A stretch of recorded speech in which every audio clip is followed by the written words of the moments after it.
We use the term yokomenuchi just as it is employed in the sword arts.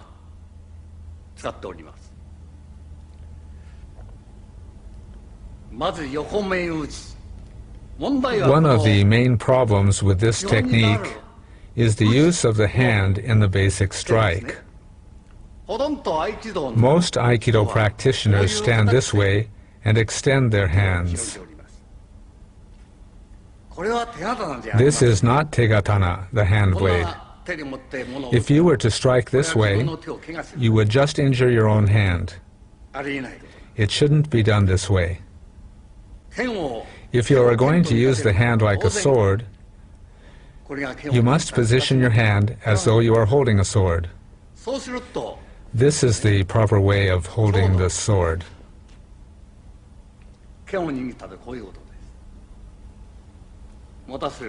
This is how you hold it. I release my hand. I grasp the sword. This is the correct way of grasping the sword. You must firmly hold the sword with your thumb and little finger. From this position, you can execute the various striking and thrusting movements using the sword. Of course, there are about 12 ways of using the hand, and they all start from here.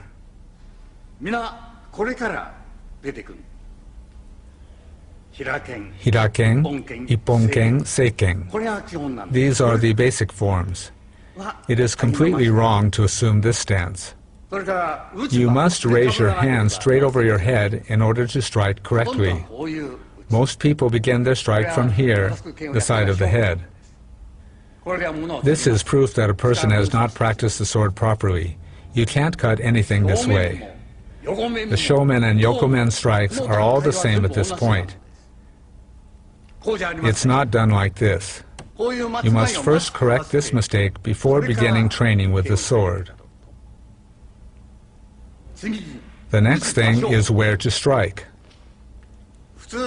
People usually execute the yokomenuchi strike to this point. In a real situation, this is unthinkable. This is very ineffective. No one in a realistic situation on a battlefield would cut here because it is ineffective. It's hard to cut. In a real situation, you must strike to these vital points. That's the way it should be done. Aikidoka don't close their hands when they strike.